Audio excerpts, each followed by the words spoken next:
നമസ്കാരം.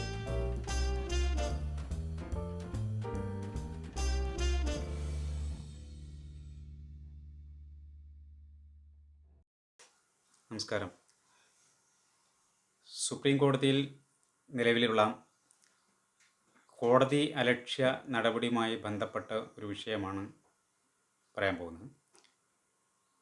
രാജ്യത്തെ ഏറ്റവും പ്രശസ്തനായ അഭിഭാഷകൻ പ്രശാന്ത് ഭൂഷൺ അദ്ദേഹത്തിനെതിരായി സുപ്രീം കോടതിയിൽ കോടതി അലക്ഷ്യ നടപടി നിലനിൽക്കുകയാണ്. അതിൻ്റെ വിചാരണ നടപടികളിലേക്ക് പോയിക്കൊണ്ടിരിക്കുന്നു. യഥാർത്ഥത്തിൽ എല്ലാ വിഭാഗം ആളുകളെ, അഭിഭാഷകരെയോ നിയമരംഗവുമായി ബന്ധപ്പെട്ടവരെ മാത്രമല്ല, മറ്റെല്ലാ മേഖലയിലും ബന്ധപ്പെട്ട ആളുകളുടെ കൂടി ശ്രദ്ധയിൽ വരേണ്ടുന്ന ഒരു വിഷയമായി ഇത് തീർന്നിട്ടുണ്ട്. ഇതിനകത്ത് ഭരണഘടനാപരമായിട്ടുള്ള വിഷയം കൂടി ചേർന്നതുകൊണ്ട് കണ്ടംപ്റ്റ് ഓഫ് കോർട്ട് എന്ന് പറയുന്ന നിയമം മാത്രമല്ല പരിഗണനയ്ക്ക് വരുന്നത്.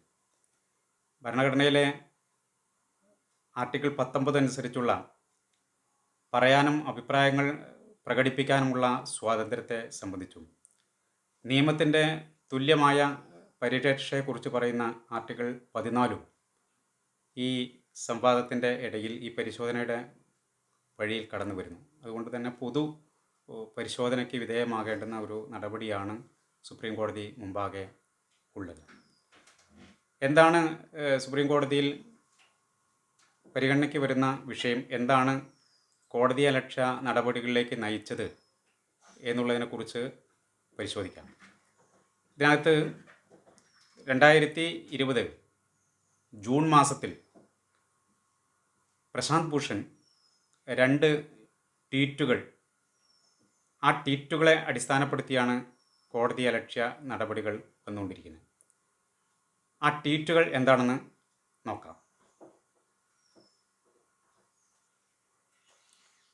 29/6/20 ട്വീറ്റ് ഇപ്രകാരമാണ്: chief justice rides a 50 lakh motorcycle belonging to a BJP leader at Raj Bhavan, Nagpur, without a mask or helmet at a time when he keeps the Supreme Court in lockdown, made denying citizens their fundamental right to access justice. അതിന് 2 ദിവസം മുമ്പ് 27/6/20 അദ്ദേഹം ഇപ്രകാരമാണ് tweet ചെയ്തത്: when historians in future look back at the last 6 years to see how democracy has been destroyed in India, even without a formal emergency, they will particularly mark the role of the Supreme Court in this destruction, and more particularly the role of the last 4 Chief Justices. ഇതാണ് അദ്ദേഹം tweet ചെയ്തത്. ഈ നടപടിക്ക് വിധേയമാകുന്ന നിയമം, contempt of court എന്ന് പറയുന്നത് section 2C(1) പ്രകാരമാണ് നടപടി ആരംഭിക്കുന്നത്. ആ പ്രൊവിഷൻ ഇപ്രകാരമാണ്: ക്രിമിനൽ ആയിട്ടും സിവിൽ ആയിട്ടും കണ്ടംപ്റ്റ് ഓഫ് കോർട്ട് കോടതി അലക്ഷ്യ നടപടികളാകാം. അതിനകത്ത് ക്രിമിനൽ നടപടിയെ സംബന്ധിച്ചാണ് ഇങ്ങനെ പറയുന്നു: scandalises or tends to scandalise or lowers or tends to lower the authority of any court എന്നാണ് ഈ പ്രൊവിഷൻ. ഈ പ്രൊവിഷനെ ചോദ്യം ചെയ്തുകൊണ്ട് സുപ്രീം കോടതി മുമ്പാകെ ഒരു ഹർജി കൂടി വന്നിരിക്കുകയാണ്. പ്രശസ്തനായ മാധ്യമപ്രവർത്തകനും മുൻ മന്ത്രിയുമായ അരുൺ ഷൂറി, മാധ്യമ പ്രവർത്തന രംഗത്തെ ഏറ്റവും പ്രമുഖനായിട്ടുള്ള N. റാം, പ്രശാന്ത് ഭൂഷൺ ഈ നിയമത്തെ ചോദ്യം ചെയ്തുകൊണ്ട് ബോധിപ്പിച്ച ഹർജിക്കകത്ത് പ്രധാനമായും ചൂണ്ടിക്കാണിക്കുന്നത് ഇത് കാലഹരണപ്പെട്ട ഒരു കാഴ്ചപ്പാടിൻ്റെ അടിസ്ഥാനത്തിലുള്ള ഒരു നിയമമാണ്, കൊളോണിയൽ മനോഭാവത്തിൻ്റെ നിയമമാണ്. ഈ നിയമത്തിന് വിരുദ്ധമായിട്ടുള്ളൊരു സമീപനം നിലനിൽക്കുന്ന ഒരു സമൂഹമാണിത്. 2 കാരണങ്ങൾ കൊണ്ട്. ഒന്ന്, സുതാര്യതയാണ് പുതിയ സമൂഹത്തിൻ്റെ ഏറ്റവും പ്രധാനപ്പെട്ട രീതി. 2, ജനാധിപത്യ അവസ്ഥയാണ് ചൂണ്ടിക്കാണിക്കപ്പെടുന്നത്. ഈ രണ്ട് കാര്യങ്ങൾ കൊണ്ട് തന്നെ ഈ നിയമത്തിനകത്തെ ഈ വ്യവസ്ഥ കാലോചിതമല്ല എന്നുള്ളത് കൊണ്ട് തന്നെ ഒഴിവാക്കപ്പെടേണ്ടതാണ് എന്നാണ് കോടതി മുമ്പാകെ വാദിക്കുന്നത്. രണ്ട് പ്രധാനപ്പെട്ട അഭിഭാഷകർ കപിൽ സിബലും ദുഷ്യന്ത് ദുബെയും ഈ കാര്യത്തിൽ പ്രശാന്ത് ഭൂഷണ് വേണ്ടി കോടതിയിൽ ഹാജരാകുന്നുണ്ട്. ഇവിടെ കോടതി അലക്ഷ്യ നടപടികൾ ഈ രണ്ട് ട്വീറ്റിനെ കേന്ദ്രീകരിച്ചുകൊണ്ട് നടക്കുന്ന സമയത്ത് തന്നെ സുപ്രീം കോടതി ജഡ്ജി 2009 പ്രശാന്ത് ഭൂഷണെതിരായിട്ട് ആരംഭിച്ച കണ്ടംപ്റ്റ് ഓഫ് കോർട്ട് നടപടി കൂടി ഇപ്പോൾ പരിഗണിക്കണം എന്നാണ് തീരുമാനിച്ചിട്ടുള്ളത്. എന്താണ് 2009 പ്രശാന്ത് ഭൂഷണെതിരായിട്ടുള്ള കോടതി നടപടികളുടെ അലക്ഷ്യ നടപടികളുടെ അടിസ്ഥാനം? അന്ന് അദ്ദേഹം ടെഹൽക്ക എന്ന് പറയുന്ന മാധ്യമത്തിൻ്റെ മേധാവി തരുൺ തേജ്പാൽ എന്ന് പറയുന്ന ആളുമായി നടത്തിയ അഭിമുഖ സംഭാഷണത്തിൽ ജുഡീഷ്യറിയിൽ അഴിമതിയുണ്ട് എന്നുള്ള കാര്യത്തെക്കുറിച്ച് വിശദമായി സംസാരിക്കുകയുണ്ടായി. അതിൻ്റെ അടിസ്ഥാനത്തിലാണ് 2019 വാർത്തകളുടെ അടിസ്ഥാനത്തിലാണ് കണ്ടംപ്റ്റ് ഓഫ് കോർട്ട് നടപടി ആരംഭിച്ചുള്ളത്.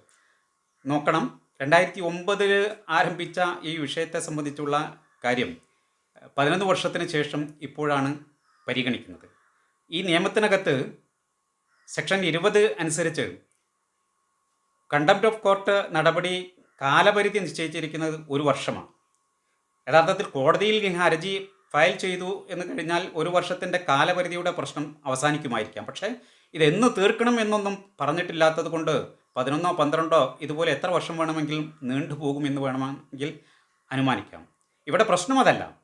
സുപ്രീം കോടതി അതിൻ്റെ എല്ലാ പ്രവർത്തനങ്ങളും മാറ്റിവെച്ച് എക്സ്ട്രീം അർജൻസി അങ്ങനെയുള്ള കേസുകൾ മാത്രം പരിഗണിച്ചാൽ മതി എന്ന് തീരുമാനിച്ചിരിക്കുന്ന ഒരു സന്ദർഭത്തിൽ 11 വർഷം പഴക്കമുള്ള ഒരു വിഷയം കൂടി ഇപ്പോൾ തീർപ്പ് കൽപ്പിക്കണമെന്ന് പറയുകയാണ്. ഒരുപക്ഷെ മറ്റ് കേസുകളൊന്നും പ്രത്യേകിച്ച് പരിഗണിക്കേണ്ട സാഹചര്യം ഇല്ലാത്തതുകൊണ്ട് ഇതുപോലുള്ള ഒരു ഹർജി തീർപ്പ് കൽപ്പിക്കാം എന്ന് ആഗ്രഹിച്ചതിൻ്റെ അടിസ്ഥാനത്തിലാണോ ഇങ്ങനെ ഒരു നിലപാട് എന്ന് ഇപ്പോൾ പറയാൻ കഴിയില്ല. എന്തായിരുന്നാലും പൊതുവിൽ ചൂണ്ടിക്കാണിക്കപ്പെടുന്നത് 11 വർഷം പഴക്കമുള്ള ഈ കേസ് ഇപ്പോൾ എടുത്തത് ഉചിതമായ ഒരു നടപടിയായി കാണുന്നില്ല എന്നാണ്. എന്ന് മാത്രമല്ല, എക്സ്ട്രീം എമർജൻസിയുള്ള കേസുകൾ മാത്രം പരിഗണിക്കും എന്ന് പറയുന്നിടത്ത് വീഡിയോ കോൺഫറൻസിങ്ങിലൂടെയും മറ്റു വിധത്തിലുമുള്ള ഹിയറിംഗ് നടപടികൾ പൂർണ്ണമായും അഭിപ്രായങ്ങളും നിലപാടുകളും വ്യക്തമാക്കാൻ പര്യാപ്തമല്ല എന്നുള്ളത് കൊണ്ട് ഇപ്പോഴത്തെ സാഹചര്യങ്ങൾ മാറി നേരിട്ട് കോടതിയിൽ ഹാജരായി കാര്യങ്ങൾ വിശദീകരിക്കാൻ പറ്റുന്ന ഒരു സാഹചര്യത്തിലെ ഈ ഹർജി പരിഗണിക്കാവൂ എന്ന് ആവശ്യം ഉയർന്നു വന്നിട്ടുണ്ട്. അതിനോട് എങ്ങനെയാണ് പ്രതികരിക്കാൻ പോകുന്നതെന്ന് വ്യക്തമല്ല. കോടതി അലക്ഷ്യ നടപടികളുമായി ബന്ധപ്പെട്ടിട്ടുള്ള ഒട്ടേറെ പഴയകാല സംഭവങ്ങൾ നമ്മുടെ മുന്നിലുണ്ട്. ജഡ്ജിമാരുമായി ബന്ധപ്പെടുത്തിയും പൊതു സമൂഹവുമായി ബന്ധപ്പെടുത്തിയും. മലയാളികൾക്കറിയാം, 1967 കേരളത്തിൻ്റെ മുഖ്യമന്ത്രിയായിരുന്ന ശ്രീ EMS നമ്പൂതിരിപ്പാട് അദ്ദേഹത്തിൻ്റെ രാഷ്ട്രീയ നിലപാടുകളുടെ അടിസ്ഥാനത്തിൽ കോടതികളെക്കുറിച്ച് ഒരു അഭിപ്രായം പറഞ്ഞു. ഇത് വർഗ സമൂഹത്തിൽ ബൂർഷ്വാസിയുടെ ഒരു മർദ്ദന ഉപകരണത്തിൻ്റെ ഭാഗമാണ് കോടതി എന്നും സമ്പന്നൻ്റെ കൂടെയാണ് കോടതി നിൽക്കുക എന്നും ഒക്കെയുള്ള അഭിപ്രായങ്ങളാണ് പറഞ്ഞത്. ഇത് ഒരു ഹർജിയിലൂടെ ചോദ്യം ചെയ്യപ്പെട്ടു. കോടതി അലക്ഷ്യ നടപടിയാണ് എന്ന് ചിത്രീകരിച്ച് കേരള ഹൈക്കോടതി പരിശോധിച്ച് ഒടുവിൽ മുഖ്യമന്ത്രിക്കെതിരായി EMSനെതിരായി 1000 രൂപ പിഴ ചുമത്താൻ തീരുമാനിച്ചു. ഇതിനെതിരെ അദ്ദേഹം സുപ്രീം കോടതിയിൽ പോയി. സുപ്രീം കോടതിയിൽ ജസ്റ്റിസ് ഹിദായത്തുള്ള അദ്ദേഹമാണ് ഈ കേസെന്ന് പരിഗണിച്ചത്. കോടതി അലക്ഷ്യ നടപടിയുടെ ആവശ്യം വരുത്തുന്ന ഒരു സാഹചര്യം അതിനകത്തുണ്ട് എന്ന് കണ്ടെത്തി അദ്ദേഹത്തിൻ്റെ EMSൻ്റെ പ്രത്യേകതകളൊക്കെ പരിഗണിച്ചുകൊണ്ട് 50 രൂപ പിഴ ചുമത്തിയാണ് ഈ കേസ് അവസാനിപ്പിച്ചത്. അരുന്ധതി റോയ് ലോകപ്രശസ്തയായ എഴുത്തുകാരിയും പൊതു കാര്യങ്ങൾ ശ്രദ്ധിക്കുന്ന ഒരു ദേശീയ തലത്തിലുള്ള പ്രവർത്തിക്കുന്ന ഒരു എഴുത്തുകാരി. അവർ നർമ്മദ ബച്ചാവോ ആന്തോളനവുമായി ബന്ധപ്പെട്ട വിഷയത്തിനകത്ത് സുപ്രീം കോടതിയിലെ ഒരു വിധിയിൽ പ്രതിഷേധിക്കുന്നതിന് വേണ്ടി കോടതി മുമ്പാകെ ആയിരക്കണക്കിന് ഈ പ്രദേശത്തുള്ള ആളുകൾ സമ്മേളിച്ചപ്പോൾ അവരുടെ മുമ്പിൽ നടത്തിയ ഒരു പ്രസംഗം, ആ പ്രസംഗത്തിലെ പരാമർശം നിയമവ്യവസ്ഥയ്ക്കും ജഡ്ജിമാർക്കും അപമാനമുണ്ടാക്കുന്നു എന്ന് പറഞ്ഞുകൊണ്ടുള്ള കോടതി അലക്ഷ്യ നടപടിയെ നേരിടേണ്ടി വന്നു. 2000 രൂപയാണ് അന്ന് 2002 ഈ കേസിൽ പിഴ ചുമത്തിയത്. കേരളത്തിൽ ശ്രദ്ധേയമായ ഒരു കേസായിരുന്നു 2010 പ്രധാനപ്പെട്ട ഒരു രാഷ്ട്രീയ നേതാവ് ശ്രീ MV ജയരാജൻ ശുംഭൻ എന്ന് പറയുന്ന ഒരു പ്രയോഗം കോടതിയിലെ ജഡ്ജിമാരെ, ന്യായാധിപന്മാരെ കേന്ദ്രീകരിച്ചുകൊണ്ട് നടത്തിയെന്ന ആക്ഷേപത്തിൻ്റെ പേരിൽ ഉണ്ടായത്. അദ്ദേഹത്തിനാണ് ദീർഘകാലത്തെ ശിക്ഷ ലഭിച്ചത്. 4 ആഴ്ചയോളം അദ്ദേഹം ജയിലിൽ കിടക്കേണ്ടി വന്നു. 2019 ദേശീയ തലത്തിൽ ഈ വിഷയം ശ്രദ്ധിക്കപ്പെട്ടത് കോടതി അലക്ഷ്യ നടപടി സുപ്രീം കോടതിയിൽ നിന്ന് ഉണ്ടായത് കോൺഗ്രസ് നേതാവ് രാഹുൽ ഗാന്ധിക്ക് എതിരായിരുന്നു. അദ്ദേഹം തെരഞ്ഞെടുപ്പ് വേളയിൽ ചൗക്കീദാർ ചോർ ഹെ എന്ന് പറയുന്ന ഒരു മുദ്രാവാക്യത്തെ സുപ്രീം കോടതിയിലെ ഒരു പരാമർശത്തിൻ്റെ അടിസ്ഥാനത്തിൽ കോടതി പോലും ഇങ്ങനെ പറയുന്നു എന്ന് പരാമർശിക്കുന്ന രൂപത്തിലുള്ള ഒരു വാർത്ത പുറത്തു വന്നു. ഇതേ തുടർന്ന് അദ്ദേഹത്തിനും സുപ്രീം കോടതിയിൽ കോടതി അലക്ഷ്യ നടപടിയെ നേരിടേണ്ടി വന്നു. അദ്ദേഹത്തെ താക്കീത് ചെയ്ത് ആ വിഷയം അവസാനിപ്പിക്കുകയാണ് ഉണ്ടായത്. അതുപോലെയുള്ള ഒരുപാട് സംഭവങ്ങൾ എങ്ങനെ എടുത്തു നോക്കിയാൽ ഇപ്പോൾ അടുത്ത ദിവസങ്ങളിലായി സുപ്രീം കോടതിയിലെ ചില അഭിഭാഷകർക്കെതിരായിട്ടുള്ള നടപടികൾ അവിടെ നിലനിൽക്കുകയാണ്. കോടതിയിലുള്ള 2 പ്രധാനപ്പെട്ട അഭിഭാഷകർക്കെതിരായിട്ടുള്ള കോടതി അലക്ഷ്യ നടപടികൾ ഈ സമയത്ത് ഉണ്ടായിട്ടുണ്ട്. ഇത് പൊതുപ്രവർത്തകരെ സംബന്ധിച്ചാണെങ്കിൽ നമ്മുടെ ജുഡീഷ്യറിയെ സംബന്ധിച്ചുമുള്ള ചില കാര്യങ്ങൾ ഈ സമയത്ത് ഓർമ്മിക്കുന്നത് നന്നാവും.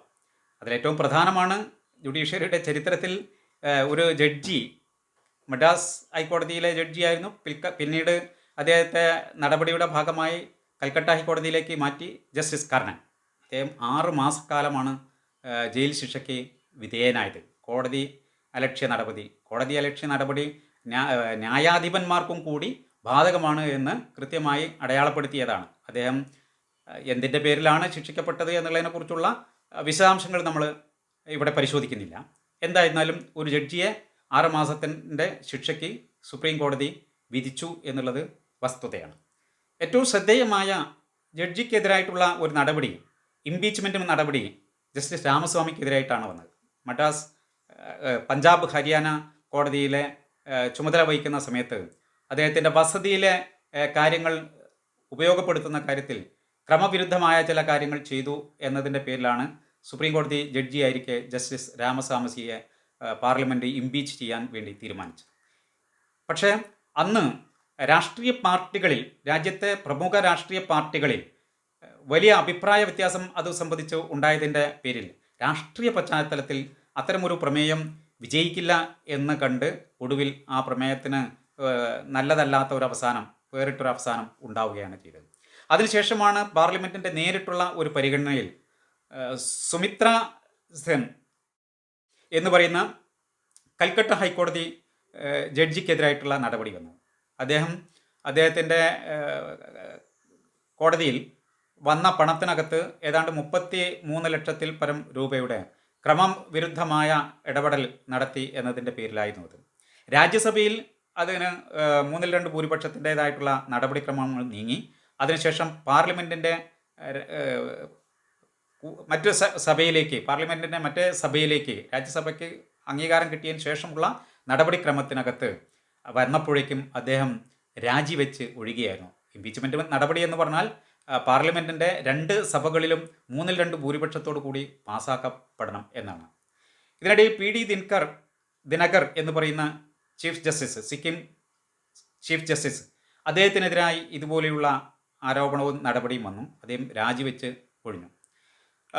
പാർദിവാല എന്ന് പറയുന്ന ഗുജറാത്തിലെ ഒരു ജഡ്ജിക്കെതിരായി ഇതുപോലെയുള്ള ഒരു നടപടി വന്നു. അദ്ദേഹം ജഡ്ജിയായിരിക്കെ അനുചിതമായ പരാമർശം സംവരണത്തെക്കുറിച്ചും അഴിമതിയെക്കുറിച്ചും നടത്തി എന്നതിൻ്റെ പേരിലാണ് നടപടിക്ക് വിധേയനായത്.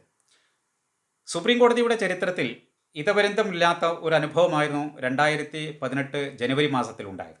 അന്നാണ് കോടതിയുടെ മുന്നിൽ 4 ജഡ്ജിമാർ പുറത്ത് കസേരയിട്ട് മാധ്യമങ്ങളോട് സംസാരിച്ച്. പിൽക്കാലത്ത് ചീഫ് ജസ്റ്റിസും ആ പദവി കഴിഞ്ഞ ഉടനെ തന്നെ രാജ്യസഭയിലും എത്തിയ ശ്രീ രഞ്ജൻ ഗൊഗോയ്, ജസ്റ്റിസ് ചെലമേശ്വർ, മലയാളിയായ കുര്യൻ ജോസഫ്, മദൻ ബി ലോക്കൂർ, ഈ 4 ജഡ്ജിമാരാണ് മാധ്യമങ്ങളുടെ മുന്നിൽ വന്ന് ചില കാര്യങ്ങൾ പറഞ്ഞത് പൊതുസമൂഹത്തെക്കുറിച്ച് ആയിരുന്നില്ല.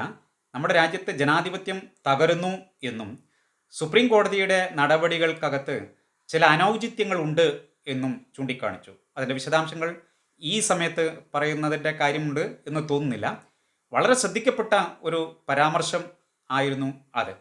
അപ്പോൾ പൊതുസമൂഹവും ജുഡീഷ്യറിയും എല്ലാം കോടതി അലക്ഷ്യ നടപടികളിൽ നിന്ന് മുക്തമല്ല. അങ്ങനെ ഇരിക്കുന്ന ഒരു സമൂഹത്തിൽ ഇപ്പോൾ പ്രശാന്ത് ഭൂഷണെതിരായിട്ട് വന്നിരിക്കുന്ന കോടതി അലക്ഷ്യ നടപടി എന്തുകൊണ്ട് ഇത്രയേറെ പ്രാധാന്യം ലഭിക്കുന്നു എന്നുള്ളത് ശ്രദ്ധേയമാണ്. ഇത് ധൃതി പിടിച്ചുള്ള ഒരു നടപടിയാണ് എന്ന് പറയുന്നു. അദ്ദേഹത്തിനോട് നോട്ടീസ് കൊടുത്ത് മറുപടി കൊടുക്കുന്നതിന് വേണ്ടി ആവശ്യപ്പെട്ടിരുന്നു. ആഗസ്റ്റ് 5-ാം തീയതിക്ക് ഉള്ളിൽ മറുപടി കൊടുക്കണം എന്ന് പറഞ്ഞതിൻ്റെ അടിസ്ഥാനത്തിൽ 3-ാം തീയതി തന്നെ അദ്ദേഹം മറുപടി കൊടുത്തു. മാപ്പ് പറഞ്ഞാൽ പരിഗണിക്കാം എന്ന് ധ്വനിപ്പിക്കുന്ന രൂപത്തിലുള്ള ചില കാര്യങ്ങൾ അതിനകത്ത് ഉണ്ടായിരുന്നുവെങ്കിൽ പോലും മാപ്പ് പറയാൻ താൻ തയ്യാറല്ല. എന്നാൽ 2009 ടെഹൽക്ക പരാമർശത്തിനകത്ത് ആർക്കെങ്കിലും തെറ്റിദ്ധാരണ ഉണ്ടാകാൻ ഇടവന്നുവെങ്കിൽ അതിൽ ആത്മാർത്ഥമായ ഖേദം രേഖപ്പെടുത്തുന്നു എന്ന് അദ്ദേഹം പറയുകയുണ്ടായി. മാത്രമല്ല, ഞാൻ സുപ്രീം കോടതിയുടെ ഭാഗമാണ്, ജുഡീഷ്യറിയിൽ പൂർണ്ണമായ വിശ്വാസമുള്ളയാളാണ്, അതുകൊണ്ട് അതിൻ്റെ അന്തസ്സും അഭിമാനവും സംരക്ഷിക്കുക എൻ്റെ ഉത്തരവാദിത്തമാണ് എന്നും പറയുകയുണ്ടായി. അതിൽ കവിഞ്ഞ് കോടതി അലക്ഷ്യത്തിൻ്റെ പരിധിയിൽ വരാവുന്ന രൂപത്തിൽ ഒരു പ്രവൃത്തിയും തൻ്റെ ഭാഗത്തു നിന്നുള്ള ഉണ്ടായിട്ടില്ല എന്നും അദ്ദേഹം പറഞ്ഞു. എന്നാൽ ഈ വിശദീകരണം കോടതിക്ക്, സുപ്രീം കോടതിക്ക് ബോധ്യമായിട്ടില്ല എന്നാണ് ഇപ്പോൾ കാണിക്കുന്നത്. സുപ്രീം കോടതിയിൽ ഈ ഹർജിയും നടപടികളും പരിഗണിക്കുന്ന ബെഞ്ചിനെ സംബന്ധിച്ചും ചില വിവാദങ്ങൾ ഉണ്ടായിട്ടുണ്ട്. സുപ്രീം കോടതി രജിസ്ട്രി ആരാണ് ഇത് കേൾക്കേണ്ടത് എന്ന് തീരുമാനിക്കുമ്പോൾ DY ചന്ദ്രചൂഡിൻ്റെയും ജസ്റ്റിസ് KM ജോസഫിൻ്റെയും ബെഞ്ചിൽ ഇത് വരാനുള്ള സാഹചര്യം ഉണ്ടാവുകയും പിന്നീട് അത് അരുൺ മിശ്രയുടെ ബെഞ്ച് മുമ്പാകെ തന്നെ പരിഗണിക്കപ്പെടേണ്ടതാണ് എന്ന് തുടങ്ങിയുള്ള ചില ആശയക്കുഴപ്പങ്ങൾ ഉണ്ടായിട്ടുണ്ട്. ഏതായിരുന്നാലും വിശദീകരണം കളഞ്ഞ സ്ഥിതിക്ക് വളരെ വ്യത്യസ്തമായ ഒരു തീരുമാനത്തിലേക്ക്, ഒരു സാഹചര്യത്തിലേക്ക് കണ്ടംപ്റ്റ് ഓഫ് കോർട്ട് നടപടി പോവുകയാണ്. ഈ സമയത്ത് തന്നെ വളരെ പ്രധാനപ്പെട്ട ഒരു കാര്യം, ഈ കണ്ടംപ്റ്റ് ഓഫ് കോർട്ട് എപ്പോഴാണ് നിലനിൽക്കുക എന്നുള്ളതിനെക്കുറിച്ച് വളരെ ശ്രദ്ധേയമായിട്ടുള്ള അഭിപ്രായങ്ങൾ ഉണ്ടായിട്ടുണ്ട്. ലോർഡ് ഡെന്നിങ്ങിനെ ഉദ്ധരിച്ചുകൊണ്ടുള്ള അഭിപ്രായങ്ങൾ ഉണ്ടായിട്ടുണ്ട്. സുപ്രീം കോടതിയിലെ പ്രമുഖനായ ജഡ്ജിയായിരുന്ന മാർക്കണ്ഡേ കാട്ജുവിൻ്റെ അഭിപ്രായങ്ങളുണ്ട്. ആ അഭിപ്രായങ്ങൾ കൂട്ടത്തിൽ ഏറ്റവും പ്രധാനപ്പെട്ട ഒരു കാര്യം ചൂണ്ടിക്കാണിക്കും. അതിങ്ങനെയാണ്: the test to determine whether an act amount to contempt of court or not is that, does it make the functioning of judges impossible or extremely difficult? If it does not, then it does not amount to contempt of court, even if it is harsh criticism. ഇതാണ് contempt of കോർട്ടിനെ സംബന്ധിച്ചുള്ള പൊതുവായിട്ടുള്ള വീക്ഷണം. എന്തായിരുന്നാലും നമ്മുടെ സമൂഹത്തെ സംബന്ധിച്ച് വളരെ ശ്രദ്ധേയമായ ഒരു നടപടിയാണ് ഇതിൻ്റെ പേരിൽ ഉണ്ടാകാൻ ഇടയുള്ളത്. കണ്ടംപ്റ്റ് ഓഫ് കോർട്ട് എന്ന നിലയിൽ അദ്ദേഹത്തിനെതിരായിട്ടുള്ള ശിക്ഷാ നടപടി ഉണ്ടായാലും ഇല്ലെങ്കിലും ഇത് ശ്രദ്ധിക്കപ്പെടുന്ന ഒന്നായിരിക്കും. പ്രത്യേകിച്ച് 500-ലേറെ പൊതു താൽപ്പര്യ ഹർജികൾ ബോധിപ്പിച്ച് സുപ്രീം കോടതിക്കകത്തും പുറത്തും വളരെ ശ്രദ്ധേയമായ നിയമരംഗത്തെ വ്യക്തിത്വമായി പരിഗണിക്കപ്പെടുന്ന പ്രശാന്ത് ഭൂഷണെതിരായിട്ടുള്ള ഏത് നടപടിയും ദീർഘകാലത്തേക്ക് ചർച്ച ചെയ്യപ്പെടും. ദൂരവ്യാപകമായ പ്രത്യാഘാതങ്ങൾ ഉണ്ടാക്കാവുന്ന ഒരു തീർപ്പും ആയിരിക്കും എന്ന് കരുതുന്നു. എന്തായിരുന്നാലും നമുക്ക് ആ വിധി വൈകാതെ ഉണ്ടാവുമെന്ന് കാത്തിരിക്കാം. ഏത് വിധിയായിരുന്നാലും ജുഡീഷ്യറിയുടെ അന്തസ്സും അഭിമാനം ഉയർത്തിപ്പിടിക്കേണ്ടതുണ്ട്. ജനങ്ങളുടെ ഏറ്റവും അവസാനത്തെ ഏതെല്ലാം പ്രതിസന്ധിയിലും വിശ്വസിക്കാവുന്ന, ആശ്രയിക്കുന്ന കേന്ദ്രം ജുഡീഷ്യറിയാണ്, നീതിന്യായ വ്യവസ്ഥയാണ്.